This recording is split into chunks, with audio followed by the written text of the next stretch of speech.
Buka? Enggak, aman sih. Aman ya. Ntar enteng head dari tisunya lagi. Enteng. Nyaru itu. Oh. Masya Allah. Bismillahirrahmanirrahim. Assalamualaikum warahmatullahi wabarakatuh. Waalaikumsalam warahmatullahi wabarakatuh. Innal hamdalillah nahmaduhu wa nasta'inuhu wa nastaghfiruh wa na'udzu billahi min shururi anfusina wa sayyiati a'malina.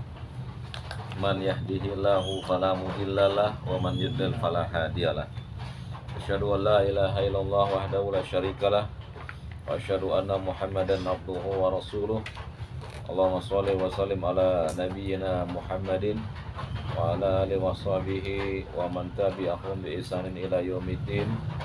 Amma ba'du, fa inna asdaqal hadithi kitabullah wa khairul hadi hadi Muhammad sallallahu alaihi wasallam wa syarrul umuri muhdatsatuha fa inna kulla muhdatsatin bid'ah wa kulla bid'atin dhalalah wa kulla dhalalatin finnar. Saudara-saudaraku, kawan-kawan sekalian, kita bertemu kembali di pagi hari ini untuk melanjutkan belajarnya kita pada kitab Nawaqidul Islam, pembatal-pembatal keislaman. Dan pada pertemuan yang lalu sudah poin berapa? Poin kedua. Ya, berarti kemarin sudah di abom ya. Baik, sebelum kita masuk poin ketiga di Bang Nafi, kita akan review sejenak. Ya, bahwasanya pembatal-pembatal keislaman ini jelas ya dari judul atau dari nama kitab yang ditulis oleh Syekh Muhammad At-Tamimi, atau kita mengenal Syekh Muhammad bin Abdul Wahhab rahimahullah, bahwa pembatal keislaman ini beliau tulis untuk kaum muslimin ya, jadi bukan untuk orang-orang non muslim tapi untuk kaum muslimin, karena disebut sebagai pembatal-pembatal Islam. Dan beliau mengatakan bahwasanya pembatal-pembatal keislaman itu yang beliau tulis dalam kitabnya ada 10. Sudah kita bahas bahwa itu bukanlah batasan dari pembatal-pembatal keislaman ya, namun yang beliau tulis yang sering terjadi di zaman beliau dan juga di zaman-zaman kita pada hari ini. Ya, namun para ulama juga selain beliau telah membuat kitab atau bab murtad dalam agama dalam kitab-kitab mereka. Ya. Dan diantaranya dalam kitab-kitab para ulama yang di situ ada bab kemurtadan, masuklah di dalam bab tersebut apa yang ditulis oleh Syekh Muhammad At-Tamimi ini. Ya. Jadi yang pertama kata beliau rahimahullahu taala, pembatal yang pertama bagi seorang muslim apabila dia melakukannya maka dia batal keislamannya adalah al-awwal asyirku fi ibadatillah. Syirik dalam beribadah kepada Allah. Di sini beliau mengkhususkan tauhid uluhiyah, yaitu syirik di dalam beribadah kepada Allah. Ya. Kenapa demikian? Karena seseorang yang sudah mengenal Allah Subhanahu wa taala, dia berkeyakinan Allah yang menciptakan alam semesta, mengaturnya, menurunkan hujan, menghidupkan makhluk, mematikan makhluk, dan lain-lain dari perbuatan-perbuatan Allah. Orang-orang musyrikin telah beriman dengan itu. Tetapi Allah telah mengatakan kepada mereka, "Qul ya ayyuhal kafirun." Wahai Muhammad, katakan kepada orang-orang kafir itu. Kenapa orang-orang kafir itu atau orang-orang musyrikin atau orang-orang di zaman Nabi Muhammad ketika diutus oleh mereka kepada mereka oleh Allah Rasulullah, Allah menurunkan al-kafirun. Padahal mereka kalau ditanya siapa yang menciptakan alam semesta, siapa yang menurunkan hujan, siapa yang menghidupkan dan mematikan, fayaqulun, mereka mengatakan Allah. Berarti mereka sudah kenal Allah belum? Sudah, mereka sudah tahu. Mereka tahu tuh Allah. Bahkan kalau mereka lagi berlayar ya di lautan, kemudian datanglah angin topan badai, maka mereka kemudian berdoa kepada Allah, mengangkat tangan mereka dan menghadap langit, mereka mohon pertolongan kepada Allah. Jadi mereka tahu, mereka sangat tahu Allah Subhanahu wa taala. Tapi Allah kenapa kafirkan mereka? Karena mereka syirik dalam beribadah. Oleh karena itu saya menulis bapak atau poin yang pertama dari pembatal keyakinan adalah asyirku fi ibadatillah. Berbuat syirik ketika beribadah kepada Allah, atau dia beribadah ya dengan kesyirikan. Maksudnya apa? Dia jadikan Allah sebagai Tuhan, tapi dia jadikan Al-Lata, Al-Uzza, Manat sebagai sesembahan juga. Ya. Dia meyakini Allah Subhanahu wa taala pemberi rezeki, tapi dia juga meminta rezeki kepada berhala.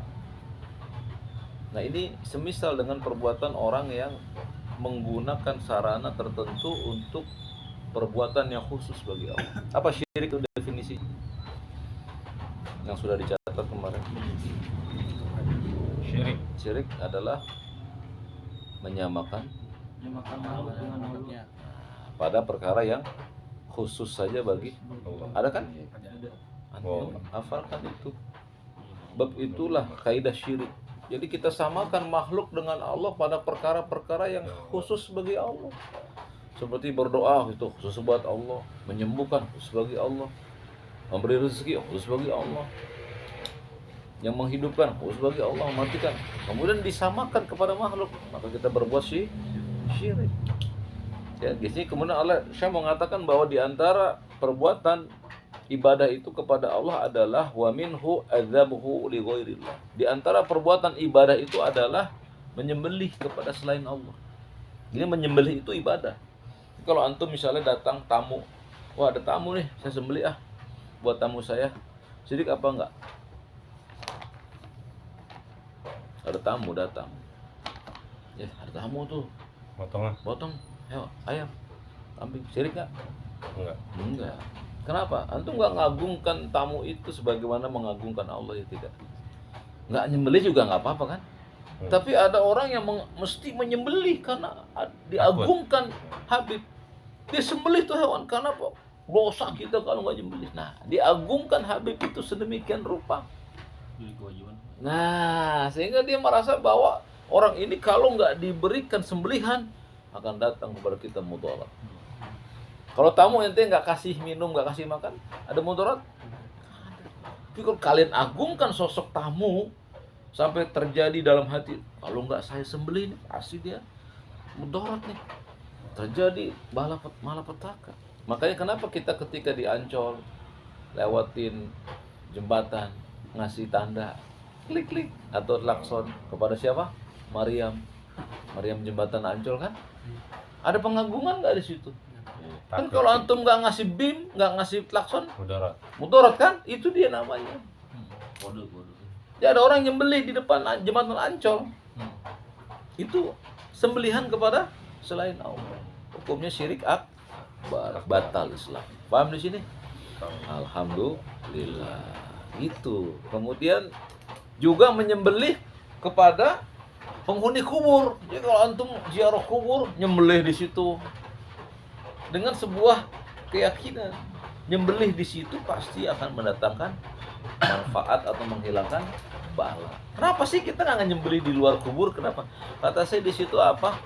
Kaman yadbahu lil jin atau lil kubur, kepada jin atau penghuni kubur sama. Kita main ke gunung di situ. Wah, ini kayaknya kalau kita nggak nyembelih nih, ada yang bahaya nih di antara kita. Walaupun bacanya Bismillah Allahu Akbar. Ya, jadi hati-hati tuh menyembelih hewan walaupun Bismillah, kalau ada pengagungan kepada tujuan yang kita tuju dalam menyembelih, itu termasuk syirik besar dan pembatal ke Islam. Yang kedua apa kemarin yang dibaca oleh Abang? Al-thani man ja'ala bainahu wa bainallah wasa'id yad'uhum wa yas'aluhum syafa'ah wa yatawakkalu alaihim kafara ijma'an. Barang siapa yang menjadikan wasilah perantara antara dirinya dengan Allah, di mana dia meminta kepada perantara itu. Meminta di sini maksudnya apa? Berdoa di sini ente pakai jimat. Lalu kemudian ente bilang dalam hati ente, wahai jimat, selamatkan saya. Nah, itu namanya berdoa kepada wasilah.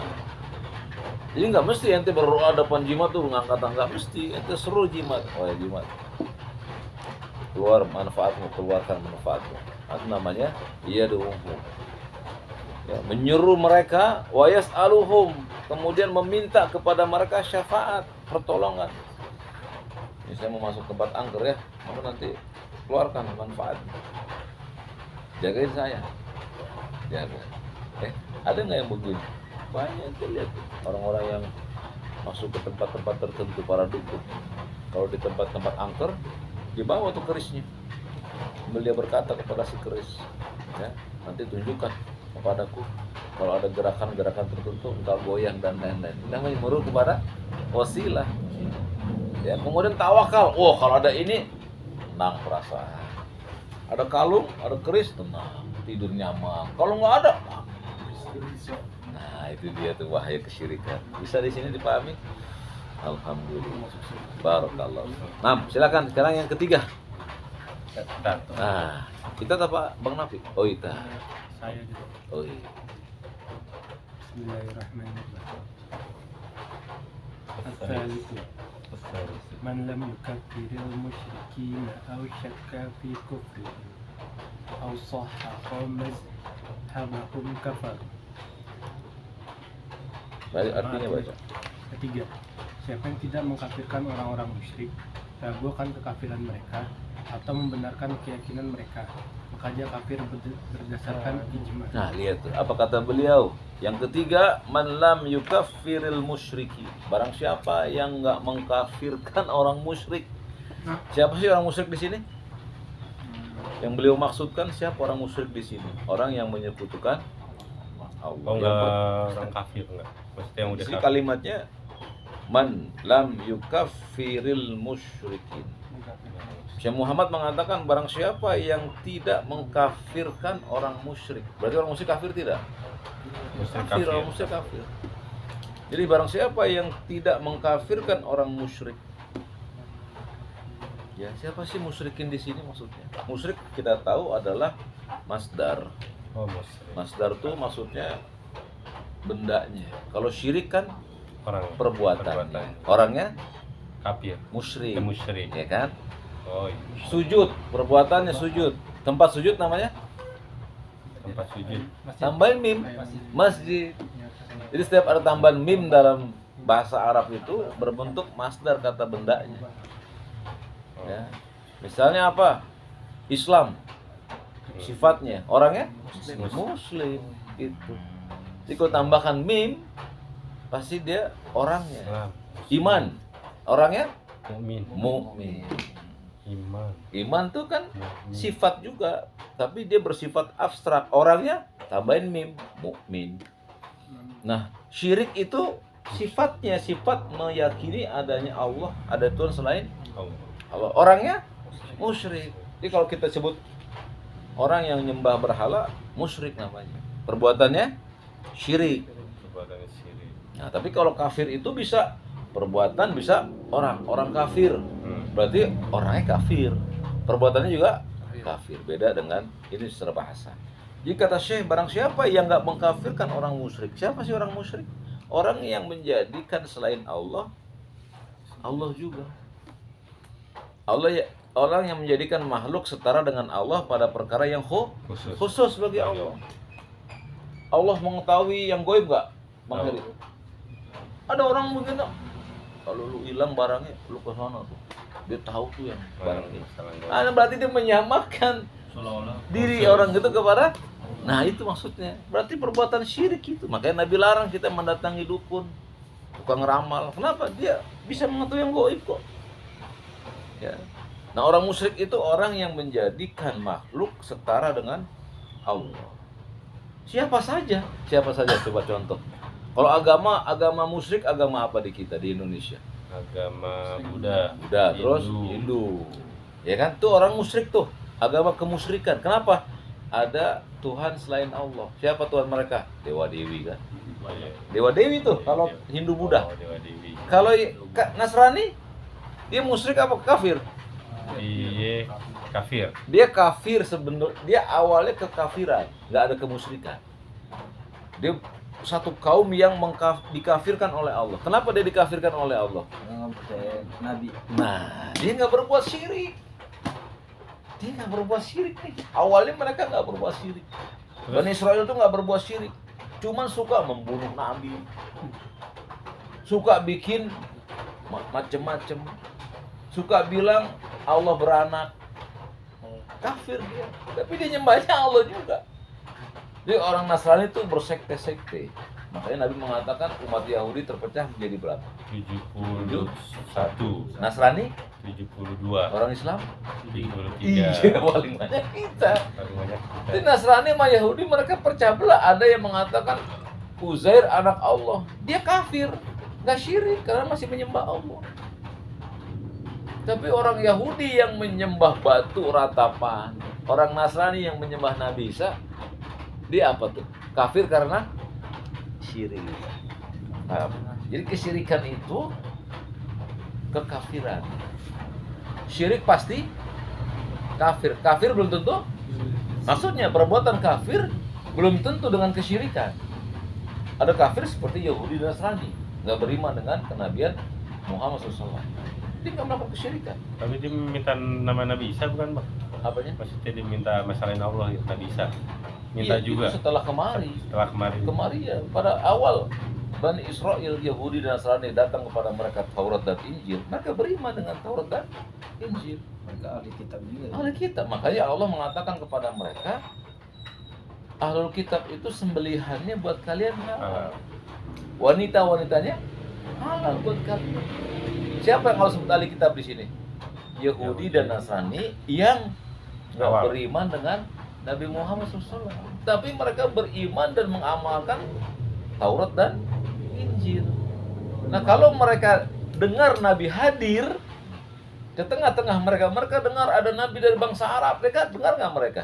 Dengar. Nggak beriman, jadinya apa? Kafir. Nggak syirik, enggak. Karena mereka mengamalkan Taurat dan Injil, beriman kepada Nabi mereka. Tapi mereka nggak beriman dengan Nabi terakhir, dikafirkan oleh Allah. Itu yang benar itu, yang Betul, satu golongan betul, mereka ya. Satu golongan. Nah kemudian nanti mereka terpecah belah tuh. Ada yang mengatakan Isa anak Allah, kafir tapi disembah, jadi kafir syirik. Double.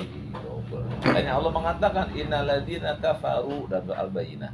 Innalladzina kafaru min ahlil kitab wal musyrikin finnari jahannam. Sesungguhnya orang yang kafir dari kalangan ahlul kitab. Siapa mereka?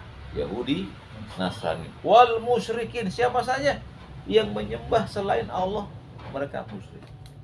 Jadi syirik pasti kan? Kafir pasti. Perbuatan syirik pasti dikafirkan oleh Allah pasti. Tapi tidak setiap kafir itu bentuknya syirik. Nah, ini saya di sini yang kedua, barang siapa yang tidak mengkafirkan orang musyrik. Jadi di depan kita ada orang Hindu atau ente ditanya, Bang, orang Hindu tuh Islam apa bukan? Ente apa ya? Gitu. Padahal kita tahu dia nyembah Selain berhala. Gitu. Globalnya kan orang Hindu, Buddha kan nggak nyembah Tuhan kan? Nggak nyembah, dia nyembah dewa-dewa. Buddha menyembah siapa? Ya Buddha. Ya kan? Hindu menyembah apa Hindu? Dewa-dewa kan? Kita nggak kafirkan dia. Bukan berarti gini, ada orang Hindu. Pir, sini Pir. Sini kafir sini. Kita diskusi. Nggak gitu, nggak. Tapi dia seorang yang musyrik dan kafir. Lalu kemudian kata Syekh ausyak atau ragu fi kufrihim. Ragu terhadap kekafirannya. Hindu, Buddha itu aneh, ragu dia kalau dia kafir. Gitu. Kafir juga ya. Nah, mari kita lihat kata Syekh ausahahu madhhabam atau membenarkan akidah mereka. Membenarkan mazhabnya mereka. Kata orang Hindu gini, ente kalau makan mesti habis nasinya, kalau enggak Dewi Sri nangis. Iya juga ya, bener. Nah, benerin enggak tuh? Bener. Nah, dulu kita gitu, enggak itu. Iya kan? Ente kalau enggak habis Dewi Sri nangis. Kan Dewi Padi tuh, Dewi Sri katanya kan. Nah, kalau ente membenarkannya kata Syekh itu ragu dengan kekafiran orang musyrik atau kita benarkan. Contoh, ini hujan nih pasti nama kenapa? Imlek. Mazhabnya mereka itu. Ya hati-hati kita ngomong begitu. Hujan, kenapa? Imlek, pasti hujan. Ini mazhabnya orang-orang musyrikin. Atau ente cari rumah. Coba lihat, hitung dulu hitung. Wah kagak bisa ini, apes. Nah sama tuh mazhabnya mereka. Apa namanya dalam bahasa mereka? Rumah. Feng Shui. Feng Shui. Nah orang kita ngikut tuh. Mau kawin tanggal berapa lahirnya? Hitungan lah ya. Itu. Tanggal berapa lu? Wah nggak bisa, nggak jodoh. Kalau dua-duanya luar biasa, alimnya, soleh-solehanya. Itu ikut mazhabnya mereka musyrikin. Jadi kalau sekarang ada Feng Shui, di zaman dulu musyrikin ngajarin hitung. Jadi sekarang nanti tahu ya pembahasan Syekh itu ternyata luar biasa. Kata beliau kafar, maka dia kafir berdasarkan ijma. Bisa dipahami nggak? Jadi barang siapa yang ragu dengan Kristen tuh kafir apa enggak ya? Bingung itu. Kristen kafir. Gitu. Ada yang bingung bang, Ustadz di Indonesia. Iya, karena apa? Subhatnya datang. Yang kemarin kan. Itu kalau nyewain Coba. agama sama itu kapan? Bisa jadi dia Iya, yang benar gitu kafir ya. dong, Kemarin bohong. doang gitu. Itu Arazi. Arazi.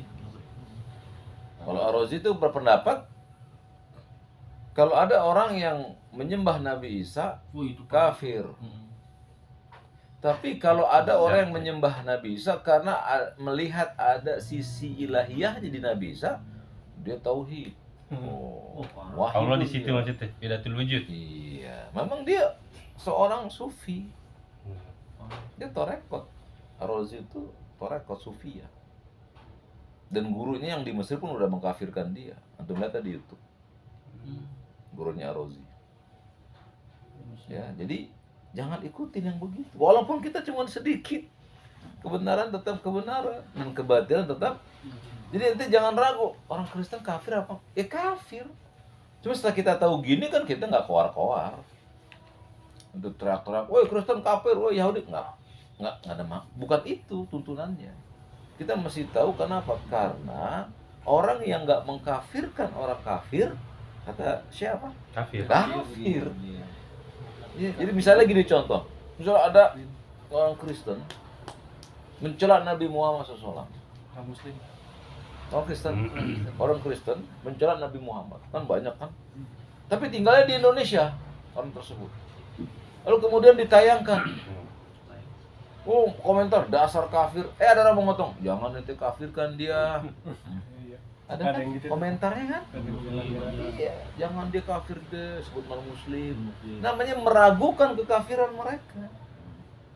Atau ya mungkin hatinya maksudnya nggak begitu. Nah itu masuk ke dalam wasohahu madhabahu. Dia benarkan madhabnya itu. Nah kita belajar gini bukan berarti kita kafir-kafirkan orang, bukan, tapi kita tahu kaidahnya. Ada hari Ahad kemarin kesana nggak ke Roja? Syekh Ibrahim Ar-Rohaili. Nah, beliau ngasih dobit takfir, tata cara, syarat-syarat pengkafiran. Mesti tegak hujah. Tapi bagi yang nampak pada kita kekafiran orang-orang Yahudi dan Nasrani, ya nggak ragu lagi. Kekafirannya orang-orang Hindu Buddha, ya dia nggak boleh ragu. Udah jelas kafirnya kok. Ya, jadi orang-orang yang jelas kekafirannya. Ada orang datang kemari pakai sarung kalung salib. Ente sebutnya apa dia? Kafir. Kafir saja. Walaupun nanti nggak ngomong, beli apa Pir? Kan nggak mungkin gitu kan. Beli apa Pak? Tapi dia menunjukkan simbol-simbol agama. Ya kita hukum itu. Dohir. Ketika kemudian dia mengatakan, kok orang di sini pada ngeliatin saya ada apa sih? Karena kalung ini. Saya Muslim. Nah, nasihatin dia. Gitu. Oh Pak, jangan kalau Muslim Pak, Bapak jangan memakai simbol-simbol agama. Loh, semua agama sama. Dia Nah, paham. kena Plural dia. Kena juga, Bang. Kena juga dia. Kena di sini. Nanti kita ada pembahasannya tuh. Paham nggak dia gitu bang? Iya. Jadi ada pembahasan pertama dia dohirnya kafir dulu kita katakan. Bapak Muslim ya? Muslim nggak pakai itu. Semua agama sama kok. Nanti kita bahas di sini. Saya botak. Tapi tahu ya, kata Syekh itu barang siapa yang nggak mengkafirkan orang-orang musyrikin, ya, atau ragu dengan kekafiran mereka, atau kita benarkan pendapat-pendapat mereka. Seperti Rocky Gerung, kan Rocky Gerung nanti Tahu kan Rocky. jadi maskot, ikon di media sosial. Ya tidak. Ya, kita mesti cek juga. Ketika dia mengucapkan kalimat-kalimat agama atau kalimat-kalimat yang seolah-olah pandai, kita lihat siapa dia. Kalau dia muslim, kita nasihatin. Kalau dia kafir, ya jangan diterima semua ucapan. Kan dia mencaci maki penguasa, betul nggak? Ya kan? Mencaci maki penguasa. Oh. Ya, ini bukan mazhab Ahlussunnah, bukan mazhab kaum muslim. Jadi kita nggak tahu juga agamanya apa. Tapi ucapan itu jangan dianggap sebagai pembenaran. Dan itu yang ketiga, yang tidak mengkafirkan orang-orang musyrikin, ragu akan kekafiran mereka, membenarkan keyakinan mereka, maka mereka itu kafir berdasarkan ijma. Ya, dalilnya adalah ayat Al-Baqarah 256. Catat. Mama yakfur bitaghut wa yu'min billah faqad istamsaka bil urwatil wuthqa. Ya, Ada Al-Baqarah. iya. Al-Baqarah ayat 256. Ya, jadi dalilnya adalah surat Al-Baqarah ayat 256. Yaitu Allah mengatakan siapa yang mengkafirkan tagut.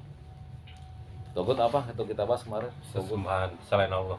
setan-setan atau sesembahan selain Allah, atau yang minta disembah ya selain Allah. Itu tagut. Jadi kata Allah, siapa yang mengkafirkan tagut wa yu'min billah, lalu dia beriman kepada Allah. Jadi syaratnya dalam Islam itu, teman-teman sekalian, syaratnya tauhid harus ada dua.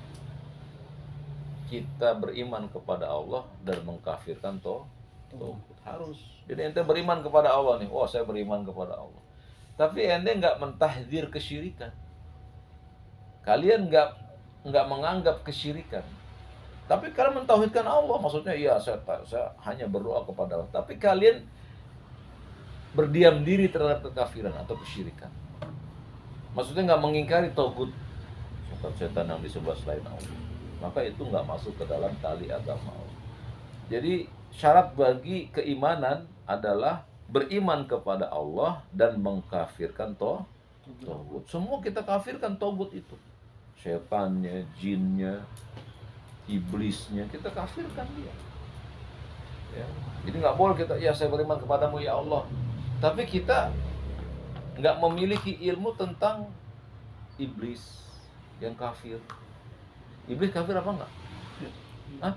Iblis? Iya, Jangan ragu. Oh, Kan Allah udah katakan aba wastakbar wa kana minal kafirin. Iblis itu nggak mau sujud kepada Adam alaihissalam. Aba sombong, aba enggan, wastakbar enggan dia. Sombong. Wa kana minal kafir, kata Allah. Iblis termasuk golongan yang kafir. Ketika Allah mengatakan dia kafir, ya kita kafirkan. Beda sama jin nih Bang berarti. Nah, jin itu Zin. adalah iblis itu golongan jin. Iblis, ya. Jadi jin itu ada bergolong-golongan. Ada jin yang jahat namanya iblis. Ada jin yang muslim, ada jin ifrit itu Islam, muslim. Taunya dari mana? Dari kisah Nabi. Tunduk kepada Sulaiman. Setiap makhluk yang tunduk kepada nabi muslim. Jadi nggak ada nabi yang kafir, nggak ada. Semua nabi agamanya satu. Adam agamanya apa? Adam. Islam. Ya Islam. Nabi Isa. Islam. Ini kita nggak boleh ragu. Karena Allah nggak menurunkan agama selain Islam. Inna dina indallahil. Sesungguhnya agama yang turun dari sisi Allah hanya Islam. Lalu kenapa ada agama Yahudi, agama yang Nasrani? Yahudi dan Nasrani itu satu kaum, bukan agama. Agama mereka Kristen. Kristen itu di Injil nggak ada nama Kristen di Injil. Itu perbuatan Paulus. Ya, kata ahlinya itu nama Kristen nggak ada di Injil. Ya, itu buatan orang-orang Nasrani. Yahudi dan Nasrani itu satu kaum yang beriman dengan Taurat dan Injil. Tapi mereka keluar dari keimanan itu. mereka bikin agama Kristen. Kristen ada Kristen apa? Kristen Katolik, terus Protestan, Advent dan seterusnya. Begitu. Ortodok bang. Ada orang Ya. Ya. Jadi dalilnya adalah surat Al-Baqarah ayat 25. Ya, kata Allah Subhanahu wa taala, siapa yang mengkafirkan taghut dan beriman kepada Allah, maka dia berada dalam urwatul wuthqa, tali agama yang kokoh. Nah, berarti kalau salah satunya ente nggak kokoh, bisa putus. Harus dua-duanya. Saya beriman kepadamu ya Allah dan saya kafirkan apa yang kau kafirkan. Kalau enggak, kita akan menganggap bahwa kekafiran itu boleh. Bolehnya kita berbuat kafir, boleh. Kenapa? Kita enggak mentahzir kekafiran. Enggak mengkafirkan taghut. Ya, jadi setan dan jin jangan kita jadikan sebagai teman karena mereka kafir. Ya, sekarang malah jadikan teman. Contohnya apa? Oh, orangnya di sana. Ya, atau lempar kambing. Jadi teman, jadikan teman setan. Iya kan? Ada orang gila. Berapa ibu keluar besok? Wah, begini. Kampret lu. Iya. Cari kampret. Kampret tuh. Lihat coba. Nah, yang goib itu dijadikan teman. Ya, jangan kita masuk ke dalam bab tersebut. Ya, kemudian Nabi SAW bersabda, "Man qala la ilaha illallah wa kafara bima yu'bidu min mandunillah haruma lahu wa damuhu wa hisabuhu 'ala Allah." Kata Nabi SAW, siapa yang mengucapkan la ilaha illallah, berarti yang beriman, dan mengkafirkan apa yang disembah selain Allah. Ya kan? Berarti realisasinya adalah tadi 256. Ya, selain Allah maka haram hartanya. Oh, di situ doang bang, hadisnya bang. Sini nggak ada. Nggak ada. Ntar kita cetak. Ya. Jadi catat dulu. Riwayat Muslim nomor 23 dan Ahmad nomor 15875. Hadis riwayat Muslim. Di dalilnya adalah tadi Al-Baqarah 256. Yang kedua hadis riwayat Muslim nomor 23 dan Ahmad nomor 15875. Nah, nanti kita cetak insyaallah. Soalnya masih cetak. Ya. Nomor 23. Muslim nomor 23. Aman. 100 sekian. 100 sekian. Oh, Muslim 23. 23, Ahmad Sekian. 15875. 158 15875. 15.875. Ya, jadi apa syarat dari untuk keimanan? Beriman kepada Allah, kafir kepada taghut. Ya, jadi ini dalil yang dipakai oleh Syekh bahwasannya barang siapa yang ragu tentang kekafiran orang-orang musyrikin, ya nggak boleh ragu, atau nggak mengkafirkan mereka.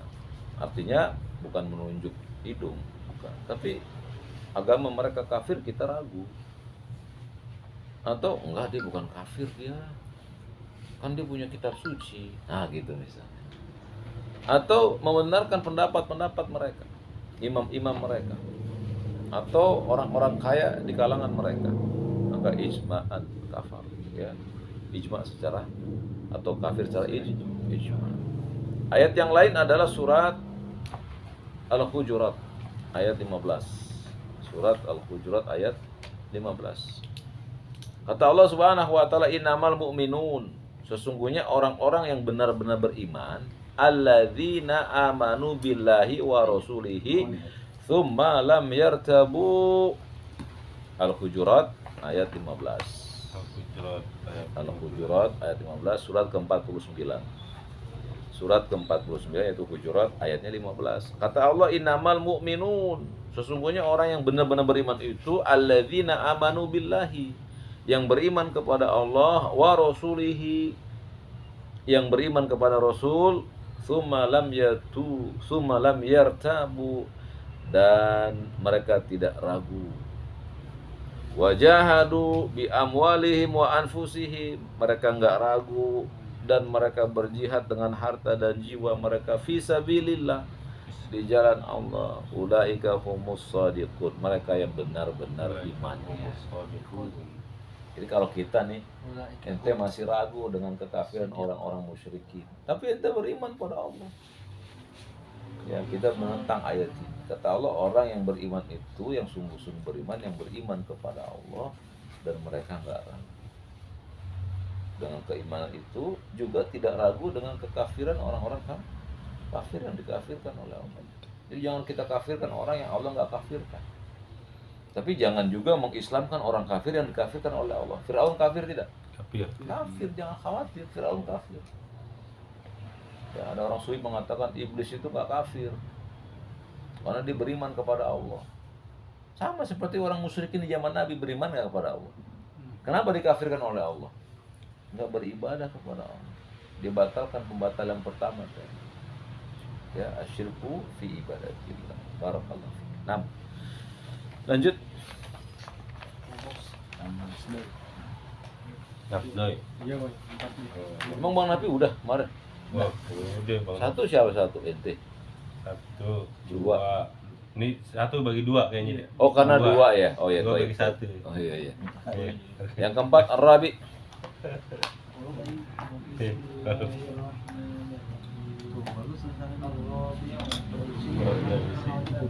Nah, jadi bacanya gini, sekarang kita belajar bahasa Arab dikit-dikit ya. Bahasa Arab nih, Bang.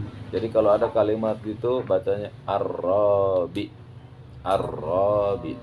A, pasti dibaca A-nya itu A. Kenapa? Huruf keduanya lam sukun.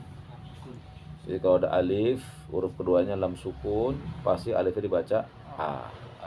Ya, nggak mungkin I, nggak mungkin U. Ar-Ra, Ra-nya dibaca panjang karena ada alif. Boleh Ar-Rabi'u, boleh Ar-Rabi, boleh. Kemudian, nah, tadi udah kita bahas tuh. Kalau alif diikuti oleh lam sukun pasti dibaca A. Sekarang yang kedua tuh, man ada alif diikuti bukan lam sukun. Maka antum lihat huruf ketiganya tuh. Alif, ain, ta. Ya tidak? Iya. Ta-nya berharokat apa? Fathah. Maka alifnya pasti dibaca I. Kasroh. Kasroh. Gitu. Jadi mani. Bagus. Lagi kita ulang. Lanjut. Nah, digabung. Kalau digabung, dibaca gabung, dibaca I, gabung. Jadi Nun. mani. Ada nunnya nan di yang Iya. alif. Jadi mani. Lagi. Nun nih. Ya. anna ghayra hadiyin nabiyyi sallallahu alaihi wasallam akmalu min hadiyihi wa anna hukma ghairihi ahsanu min hukmihi kalladzina yufaddiluna hukmat Tawagiti. ala hukmihi fahuwa kafir. Masya Allah. Itu kasih tanda di atas tuh. Habis kalimat min hadyihi au, bukan wa anna, au. Hah? Kasih alif au anna. Tahu ya? Ya, jadi bacanya Gini. akmalu min hadyihi au anna hukma. Hukma. Gitu. Au pakai alif depannya. Bukan wa anna tapi au. Oh. Ada alif di depannya. Au anna. Au anna. Au itu apa artinya? Au. Oh, gitu. Atau. Au. Au itu atau. Ya, makanya kalau di situ diterjemahkannya atau nggak ada au-nya salah. Baik, Arabi. Baca artinya. Belum kan tadi? Belum baca artinya? Belum. Ayo baca.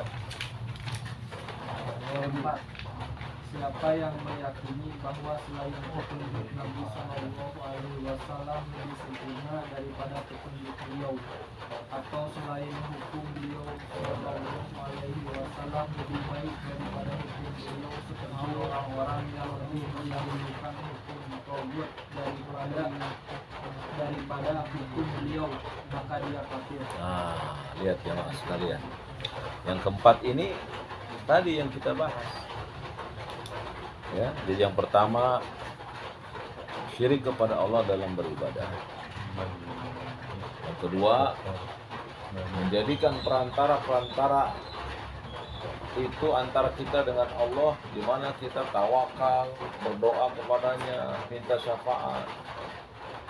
Ya, itu juga pembatal keislaman. Dan yang ketiga, barang siapa yang nggak mengkafirkan orang-orang yang musyrik atau orang-orang yang kafir, ragu dengan kekafirannya orang-orang kafir, atau membenarkan pendapat-pendapatnya orang-orang kafir, nggak mau ngelihat pendapat Nabi SAW. Maka yang keempat terkait juga dengan ini, kata Syekh, man i'taqada, barang siapa yang berkeyakinan. Lihat antum kalimatnya, man i'taqad, barang siapa yang berkeyakinan. Jadi berarti amalan apa itu? Hati. Jadi walaupun badan yang ngerjain, tapi hatinya nggak yakin, kata saya kena itu. Barang siapa yang berkeyakinan ana ghaira hajin Nabi sallallahu alaihi wasallam akmal. Ya, barang siapa yang memiliki keyakinan bahwa ada petunjuk selain petunjuk Nabi yang lebih sempurna. Akmal itu sempurna. Ada orang namanya akmal ya, maksudnya paling sempurna atau lebih sempurna. Kalau ada orang yang meyakini bahwa petunjuk selain petunjuk Nabi lebih sempurna dari petunjuk Nabi min hadi. Ada orang yang meyakini, wah petunjuk ini lebih bagus dari petunjuk Nabi SAW. Atau anna hukma ghairihi ahsan min hukmihi.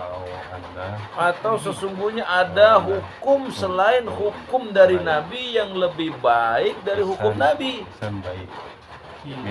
Yang dibawa oleh Nabi itu hukumnya hukum apa? Nabi bawa hukum apa? Hukum Allah. Iya, hukum Allah. Hukum Allah yang dibawa kan? Iya. Maksudnya berarti apa? Hukum Islam kan? Barang siapa meyakini ada hukum selain hukum Islam yang lebih baik dari hukum Islam, itu maksudnya. Atau petunjuk Nabi yang lebih baik, ada petunjuk selain petunjuk Nabi yang lebih baik dari petunjuk Nabi.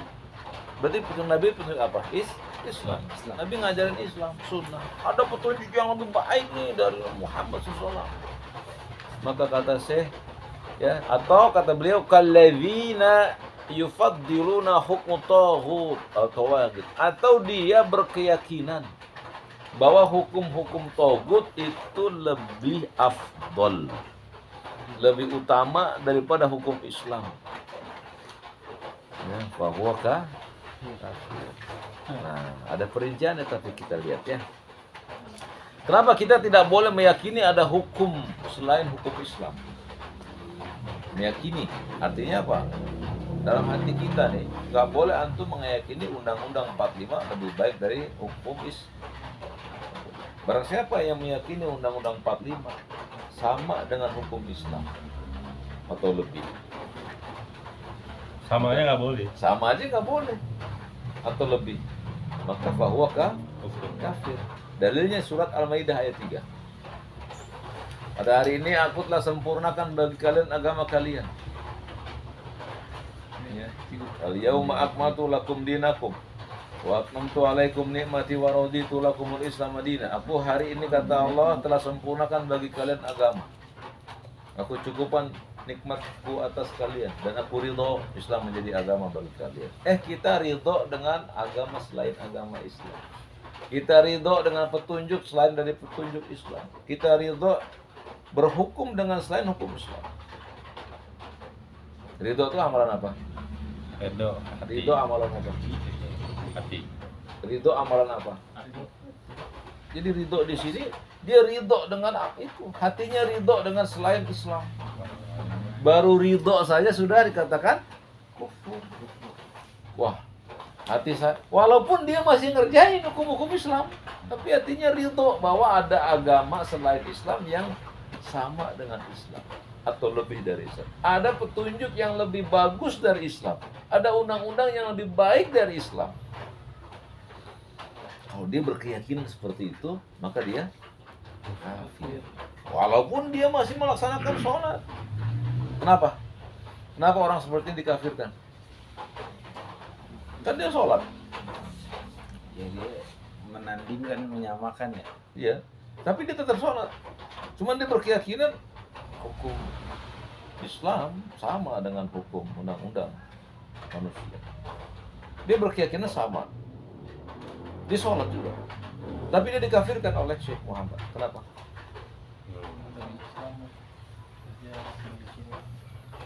Kenapa orang ini dikafirkan? Kan dia sholat juga. Iya, hatinya kafir. Jadi Allah melihat yang pertama apanya? Kenapa Allah yang pertama ngelihat hatinya? Karena orang bisu nggak bisa berdusta. Orang bisu bisa berdusta. Ya nggak? Orang tuli bisa berdusta. Orang tuli bisa nggak berdusta. Yang dilihat oleh Allah apanya? Jadi ketika ada orang mengatakan saya Muslim, maka yang dilihat oleh Allah apanya? Hatinya. Tapi ketika ada dua orang atau ada dua orang berkata saya Muslim, dua-duanya berbicara, satu bilang saya Muslim, maka yang dilihat oleh Allah apanya? Hatinya. Lalu ada orang yang sebelahnya mengatakan dia diam saja, ya. Terus orang mengatakan dia Muslim juga. Boleh nggak demikian? Misalnya ada dua orang, yang satu saya Muslim, dia mati, maka Allah akan lihat hatinya. Yang satu dia diam aja, tapi dia berkeyakinan Muslim. Allah lihat apanya nih di antara kedua? Gimana cara memahami itu? Yang satu Muslim saya mati, Yang itu diam aja. yang satu diam aja sama dunia nggak ngomong Muslim. Nah, Hati kita nggak tahu kan? Hati nggak tahu. iya. Kalau yang itu hati meyakini Muslim, atau hati nggak tahu lah. Dia ucapan Muslim. Yang Allah lihat yang pertama kali di dunia, di akhirat nanti apanya? Hatinya. Hatinya. Nah, Allah mengatakan, ya ayat Tuhan nafsul mutmainnah, wahai jiwa yang tenang. Jiwa tenang itu yang jiwanya atau hatinya taat kepada syariat. Nah, ketika orang mengatakan saya Muslim, nanti dia ditimbang apanya? Bukan ucapannya.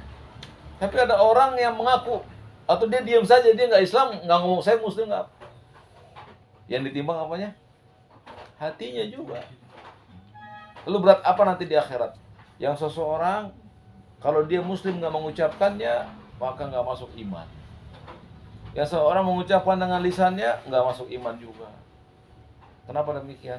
Karena iman memenuhi 3 perkara. Yang pertama, hati. Al-imanu i'tiqadi biqalbi. Yang kedua, wal amalu bil lisan. Yang ketiga, wal amalu bil jawari.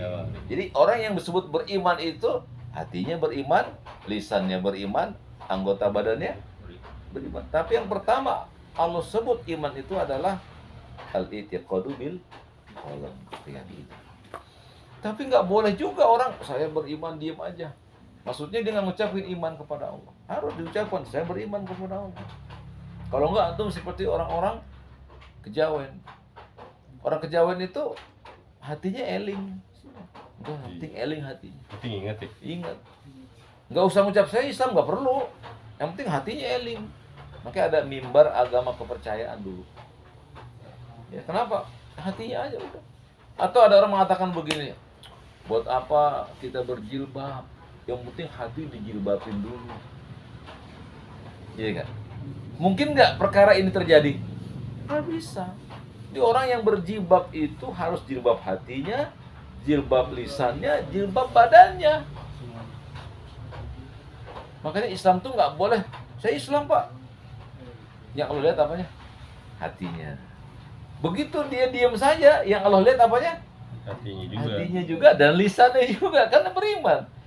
Keduanya mesti lihat apanya lagi, yang ketiga anggota badannya. Maka Nabi SAW itu ditanya oleh malaikat Jibril, ya Muhammad, apa itu Islam? Apa itu iman? Mal iman. Iman itu beriman kepada Allah, beriman kepada malaikatnya, kepada kitabnya, kepada rasul-rasulnya, beriman kepada hari kiamat atau akhir, beriman kepada takdir. Setelah itu Jibril nggak diam. Apa itu? Islam. Islam itu bersaksi di hatinya dan di lisannya bahwa tidak Tuhan selain Allah. Kemudian mendirikan sholat, membayar, berpuasa. Itu semuanya amalan anggota badan. Iya. Nah, kata para ulama, seorang yang beriman, dia beriman dengan rukun iman dan dia beramal dengan rukun Islam. Jadi kita nih, kalau antum ditanya, "Pi, ente muslim?" "Ya, saya muslim." Harus ngomong. Ya, jangan ya apa ya saya? Ya nggak bisa. Ente mesti sebut saya muslim. Saya muslim atau ente salafi? Iya, saya salafi. Nggak usah khawatir itu. Ya, nah ini menunjukkan bahwa hati kita itu terbentuk dengan amalan lisan. Dan amalan lisan itu membuat hati kokoh. Karena ente menjadi seorang muslim. Saya muslim, Pak. Tapi lisan nggak pernah berzikir, nggak pernah takbir, Allahu Akbar, sami Allahu liman hamidah. Itu iman yang di hati bisa hilang. Jadi amal soleh itu bermanfaat untuk mengokohkan iman di dalam hati. Ya. Satu paket dia, nggak bisa sembarangan. Makanya orang yang mengatakan, "Oh, udahlah, yang penting saya beriman, nggak usah sholat, nggak usah sholat." Iya, ini dalam Islam namanya sekte Murji'ah. Murji'ah itu satu orang atau satu kaum yang memiliki akidah irja, yaitu dia menganggap setiap orang yang hatinya sudah beriman maka boleh nggak mengamalkan amal soleh. Atau boleh dia mengerjakan amal apa saja, hatinya tetap sempurna keimanannya. Enak bener ini orang ini. Yang tadi Kejawen bukan berarti. Minimal itu seperti itu, minimal seperti Kejawen. Dekat di situ. Iya, jadi orang yang ada di mana saja yang mengatakan bahwa saya nggak perlu sholat lagi, kenapa? Saya beriman sama Allah, udah cukup, nggak bakal hilang iman saya, nggak bisa. Nah, definisi iman sendiri adalah i'tiqad dengan hati, mengucapkan dengan lisan, buktikan dengan anggota Badan. baru iman. Harus begitu.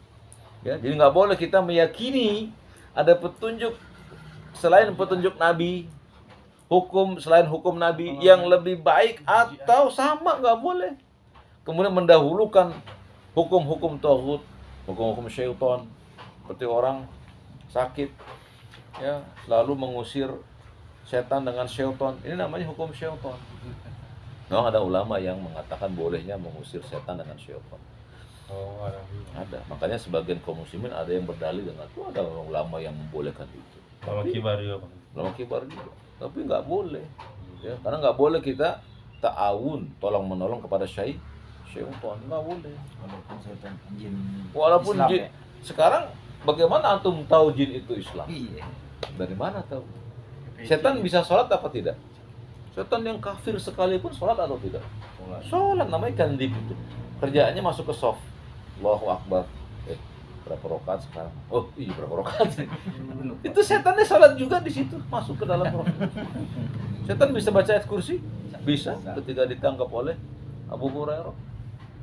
Jadi kita mana tahu jin itu atau setan itu muslim atau tidak muslim, kafir atau nggak kafir? Kan nggak ada, kita nggak bisa ngelihat jin. Justru kalau kita bisa ngeliatin, kita bahaya juga kita indigo. Ah, bisa kafir nanti. Oh, gue bisa ngeliat jin. Ada tulisannya kafir di sini. Wih, hebat juga ente. Ya, jadi hati-hati bermain di sini. Wah, dia jin muslim tuh. Tahu dari mana ente jin Dia muslim? ngomong paling gitu. Iya. Dia ngucapin salam. Orang kafir juga bisa sekarang. Orang kafir bisa ngaji nggak? Orang kafir ngaji jago. Ada seorang kafir di abad ke sekitar abad ke-10 atau abad ke-11 bikin hadis buku hadis sekitar 30 jilid. Isinya kitab-kitab hadis yang dipakai oleh kaum muslimin sekarang. Oh, diinin sama dia. Ya dikumpulin sama dia. Jago dia, tapi nggak Islam gimana? Bayangkan itu. Jadi bab akidah ini nggak bisa kita lihat, wah dia banyak jasanya ke Islam. Nggak bisa. Dan Nabi SAW itu ada seorang di zaman Nabi yang ditanya oleh Ibunda Aisyah, ya Rasulullah, apakah Abdullah bin Jud'an itu hartanya bermanfaat bagi dia? Memang kenapa dengan Abdullah bin Jud'an? Oh, dia itu suka bersilaturahmi dengan hartanya. Dia bantu janda-janda miskin, orang-orang yang dhaif. Kata Nabi, hartanya nggak bermanfaat. Karena dia belum pernah beristighfar kepada Allah. Maksudnya apa? Dia nggak muslim. Iya. Dia orang yang sebagus-bagusnya orang, selama dia nggak menjadikan Allah sebagai satu-satunya sesembahan, maka orang ini baik mungkin di hadapan manusia. Di sisi Allah sejelek-jelek makhluk. Allah mengatakan innalladzina kafaru ya min ahlil kitabi wal musyrikin finnari jahannam khalidina fiha abadan ulaika hum syarrul bariyah. Kata Allah, mereka lah seburuk-buruk makhluk. Orang yang paling kaya di dunia ini nggak muslim, seburuk-buruk makhluk. Tapi orang Islam, innalladzina amanu wa amilus solihati ulaika hum khairul bariyah. Yang beriman kepada Allah, dia mengamalkan amal soleh walaupun miskin, sebaik-baik makhluk khair. Nah, sekarang kita pilih nih, mau kaya tapi Allah jadikan seburuk-buruk makhluk, atau mau kaya sebaik-baik makhluk. Ya kan? Kalau bisa begitu, kalau nggak bisa tetap kita sebaik-baik makhluk muslim. Jadi buat apa sekarang kita kemudian ridho dengan petunjuk selain petunjuk Nabi? Maka terus kita belajar, insya Allah akan mudahkan kita dengan pemahaman ini. Baik. Kemudian dalil yang lain adalah tentang Hujurat ayat 1, tentang bahwa orang-orang yang mendahulukan selain Islam berarti dia mendahului Allah dan Rasulnya. Suratnya Al-Hujurat ayat 1. Ya ayyuhalladzina amanu la tuqaddimu baina yadayillahi wa rasulihi wattaqullah. Wahai orang beriman, janganlah kalian mendahului Allah dan Maksudnya apa? Jangan kalian dahului Islam dengan perkara-perkara yang bukan dari Islam. Jadi kalau kita punya masalah nih, ya antum punya masalah di rumah, antum jangan tanya sama ahli-ahli hukum. Tanya dulu di syariat Islam. Cek. Saya ada urusan tanah nih, misalnya urusan tanah. Cek dulu di Islam bagaimana. Baru tanya yang lain. Ya, kita jadikan hukum Allah sebagai hukum terbaik. Namun para ulama memberikan batasan. Apabila ada orang yang menjalankan hukum selain hukum Islam, ya, tapi bukan dengan keyakinan bahwa hukum Islam itu lebih baik atau sama, cuman karena dia dipaksa melakukannya seperti orang-orang yang berada dalam politik, maka mereka tidak dikafirkan, tapi perbuatannya fasik. Fasik itu dosa besar. Kalau mereka mengamalkan itu dengan perasaan, ya saya sih nggak yakin bahwa undang-undang ini lebih baik dari hukum Islam. Cuman ya gimana ya, saya nggak bisa sih nggak ngerjainnya, ya. Karena apa ya, saya kan pejabat. Nah, orang ini terpaksa ya bang. Terpaksa, tapi fasik dia. Mesti dia keluar dari bab itu. Nggak boleh, ya. Nanti penjelasannya lebih rinci kita akan bahas. Jadi, apakah setiap orang yang berhukum dengan selain hukum Islam kafir? Diperinci, ya, diperinci. Satu perinciannya silakan catat terakhir.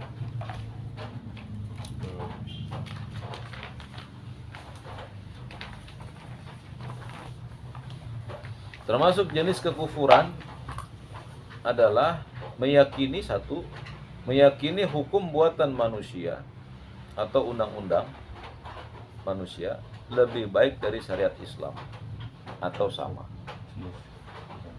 Meyakini bahwa hukum buatan manusia atau undang-undang buatan manusia lebih baik atau sama daripada syariat Islam. Itu pembahasan tentang berhukum selain hukum Islam. Yang kedua, kecepatan bilang ya. Udah yang pertama tadi? Ya. Jadi termasuk kekufuran atau kekafiran pada pembatal nomor 4 adalah 1. Meyakini hukum buatan manusia atau undang-undang buatan manusia atau hukum atau garis miring undang-undang buatan manusia lebih baik atau sama kedudukannya dengan syariat Islam. Ya. Yang kedua, meyakini bolehnya berhukum dengan hukum manusia atau undang-undang manusia. Bolehnya berhukum dengan undang-undang atau hukum buatan manusia meskipun tetap meyakini syariat Islam lebih utama.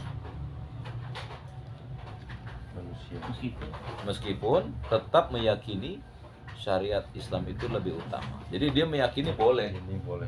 Tapi dia yakin bahwa Islam tetap lebih utama. Tapi dia malah bolehnya berhukum. Meyakini meskipun tetap meyakini syariat Islam itu lebih utama. Ini kufur juga. Jadi yang kedua, meyakini bolehnya berhukum dengan hukum atau undang-undang buatan manusia meskipun tetap meyakini syariat Islam lebih utama. Ya. Jadi kita katakan begini. Ya, saya tahu Islam itu lebih utama. Tapi boleh kita pakai undang-undang buatan manusia, boleh. Nah, ucapan seperti ini boleh. Kena dia, kena. Boleh aja ini. Boleh, gitu. boleh aja kita pakai nih. Walaupun saya yakin Islam tetap sama. Ya, nanti dirinci oleh para ulama bab ini dengan orang-orang yang berpolitik praktis. Apakah mereka dikafirkan atau tidak? Khilaf loh. Para ulama khilaf. Ada mengatakan kafir. Masalah ini yang tadi itu. Ngeri itu. Yang ketiga ya. Yang ketiga, meyakini syariat Islam tidak cocok lagi dengan masa kini, dengan zaman atau masa kini. Meyakini syariat Islam tidak cocok lagi dengan masa kekinian, meskipun tetap mengamalkannya. Naudzubillah, tsumma naudzubillah min dzalik.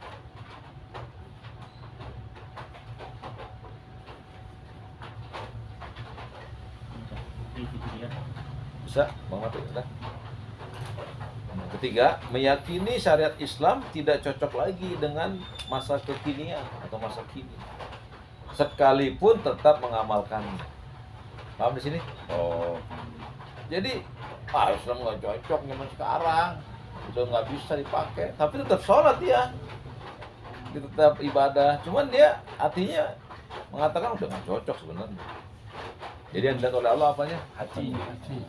Gitu. Makanya bab yang keempat itu man-i'tiqad, yang berkeyakinan.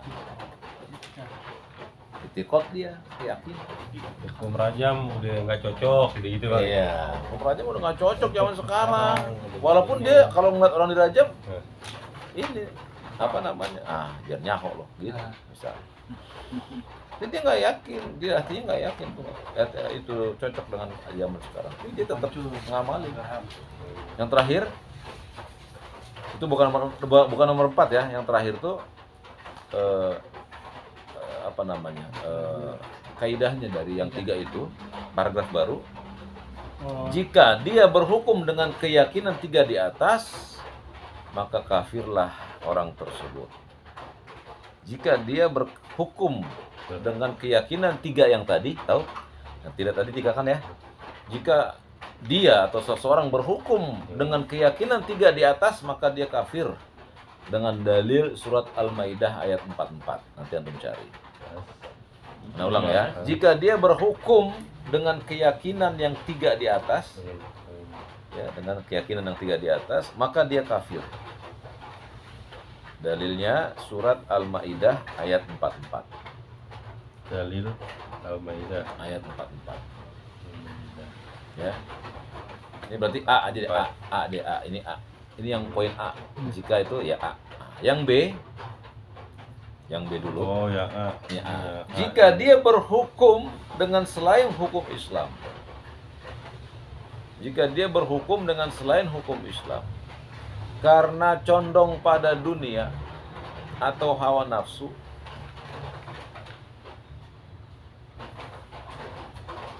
sementara hatinya tetap meyakini karena condong kepada dunia, Bang. dunia atau hawa nafsu. Jika dia berhukum dengan selain hukum Islam karena condong kepada dunia atau hawa nafsu, seperti suap atau jabatan,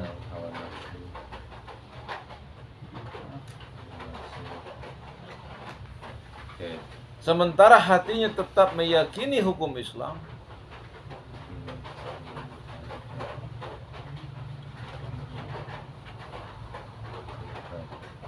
maka dia zalim dan fasik. Sementara hatinya tetap meyakini hukum Islam. Maka dia fasik, Pak. Maka dia zalim dan fasik.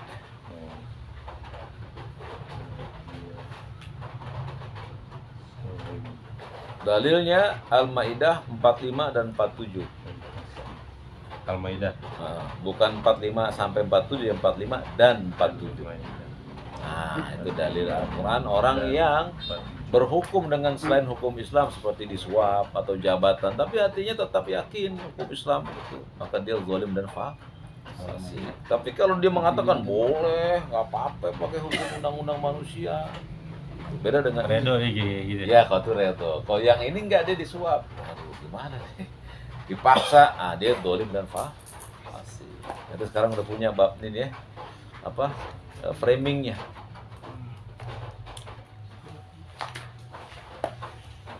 Baik, demikian barangkali pembatal yang keberapa? Keempat. Diakhiri oleh siapa tadi? Bang Nansjai. Bang Nafdoy. Berarti sampai 4 ya. Nanti Eri berikutnya ya. Baik. Balik lagi ke Edi nanti. Nih. Tanggal berapa sekarang? 25 bulan 1 Maret. Ya, aqulu qouli hadza wa astaghfirullahaladzim wa lakum wa lisairil muslimin min kulli dhanbin fastaghfiruhu innahu huwal ghafurur rahim.